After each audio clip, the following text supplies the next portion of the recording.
For Off the Block, I'm Vinny Lopes, and we are now joined by Limestone men's volleyball head coach Steve Benson as he is gearing up for season number 2 with the Saints. And, Coach, have to ask you, your team really turned it on in the second half of the last season, had a nice run towards the end. What can we expect from Limestone in 2019? Well, thank you, Vinny. I'm excited to contribute to Off the Block and growing the game. I think, my first recruiting class coming in, so we're able to add some depth coming in this year. We were quite young with four freshmen always on the court at some time because we only had a junior and one senior. The rest were freshmen, so we're adding some depth to the team along with the experience. So we're looking forward to increase in wins and competitiveness on the practice court, and then hopefully that will come to fruition with some W's while we take on other teams. Yeah. And Coach, I want to ask you, a lot of times when you're a new coach and you come in and you're bringing in, recruits who you've recruited, you hear a lot of fans sometimes say, oh, well, these are his players and the other guys aren't his players, and that causes a divide. Reality is, though, for you, is there any divide or anything along those lines, or is that an issue at all with your team? No, we're all on the same board. On board. The first thing I came on is I came on as a new coach, and some of the players I did know and recruited when I was at my old school, and so I had a relationship where they knew me from my club and college experience down in Florida. So they knew an idea who I was. So as I came in, I truly made a goal for them to buy into what I'm trying to do. And they did that. And that was a great honor to me because, we had to deal with issues like any team, and they bought into who I was. So when they buy into who you are, they're yours. And so there's no separation of them and new recruits. We're all Limestone volleyball, and we're all on the same page with our goals, new, old, my recruits, players who's over here. We're all on the same page to raise our abilities, our wins, and the understanding of how to be a better team together through Limestone. Yeah. Well, and Coach, I want to ask you look at one player in particular as a freshman, really had a great season for you guys in your opposite Francisco. What have you seen from his play this offseason that you think could lead to him even having a better sophomore season? Well, first of all, Francisco is a great student. He's a 4.0 student. I just want to kind of brag on him a little bit. He is from Argentina. He's actually a tutor. So he is a great student off the court. He's an RA for our in our dorms. He does a lot of things off campus which is spectacular. And then on the court, he had a great year. He was hampered with some or limited with some injuries he had with the number of practice reps he could take, but his play level we were expecting to be high. He has a lot of skill set, and he's been working hard this off season to really improve his game in all the different areas. And Coach, you look at your team, what do you think is going to be the biggest improvement that your team has made this offseason compared to when we last saw you guys in April? I think just depth overall. I mean, there's a generality of bringing more guys in. We're allowed to do a lot of 6v6 stuff in the gym now, where we were kind of limited with injuries and number of players. A lot of times I had to get my old bones out there to try and help out with doing some stuff. Thank goodness that will not be a necessity this year as we move forward.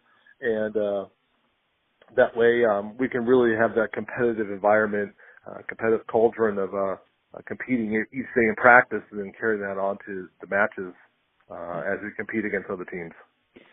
And Coach, I know that, every season, every team starts off, with some big goals. What for you are not only some of your big goals that you want to achieve, but maybe some of the other stepping stone goals as well?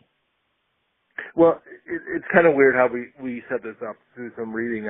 Our really own main goal is our tournament goal. And I kind of had to sell the guys on this, that our only really big goal is the national championship. Now, is that a huge goal?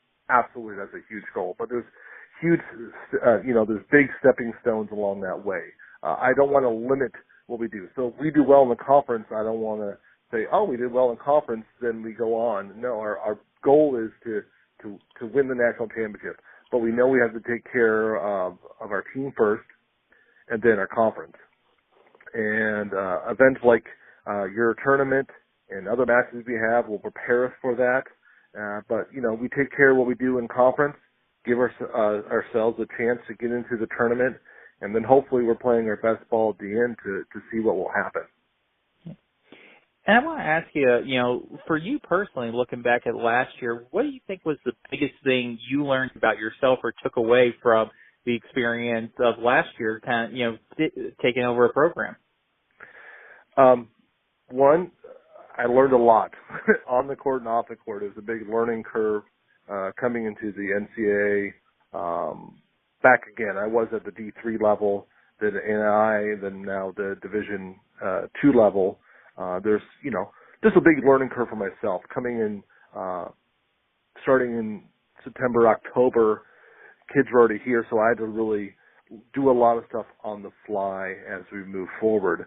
What I'm most proud of is the way the guys listened to me, bought into me. That's the biggest thing that I take away from this, is that if I invest in them, the dividends and the what comes back is going to be much more than what I put in. And I really appreciate what they did.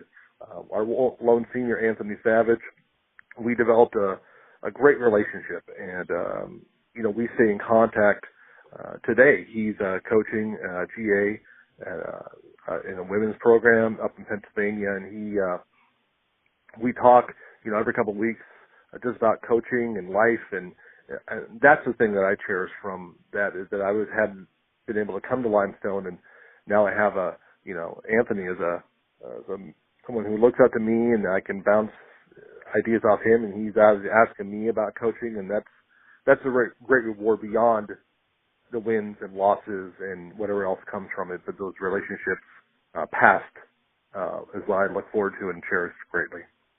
Yeah. And Coach, you open up your season in a tournament that I'm highly biased in favor of, the Grow the Game Challenge. 3 matches that opening week for you guys playing Lindenwood, Lincoln Memorial, and then also playing Quincy. And I want to ask you, second season coming out here in Nashville, what made you want to come back and to play in this tournament, and what are you hoping to take out from it? Well, first of all, I think it's a great event. I think every men's coach is always secondary growing the game, because we just have a need for it, and there's a lot of things going on to make that happen. So I think all men's coaches are involved in growing the game, and I think this tournament has a philosophy of doing that in an area that is not a volleyball hotbed, and your primary mission is off the block is to grow the game. And I think this is something that I feel that is good for our team to be involved with and to represent the men's game in different areas.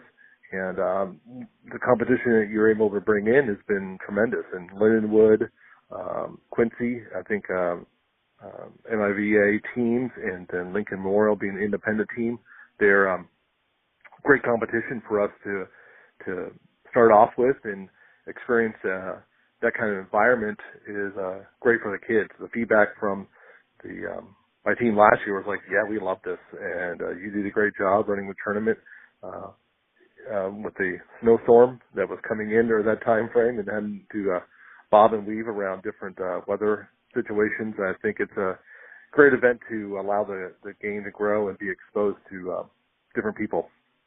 Well, hopefully there will be no snow this year. And Coach, final question, and we'll let you go on this on lighthearted note, because in the past we've talked, you're a Seattle Mariners fan. Are you concerned about your team with some of these trades that they're making in the off season? To be honest, I'm with the Seahawks right now. I haven't really looked at the Mariners. I'm in the Seahawks. We're doing something good. I was able to go to the Panthers game 2 weeks ago, witness the 30-27 win, which kind of started a nice little roll, or continue to roll for the Seahawks. So I'm kind of putting the Mariners on hold. I'm kind of go Hawks right now. Looking forward to Monday night against Indianapolis. Got to lock in that NFC wild card and to see what we do. So I'm all in the Seahawks right now. once we kind of see where the Hawks go, I'll switch over to the Mariners. All right. Well, final question. I'll ask you on the record right now. Are you calling it Seahawks make the playoffs?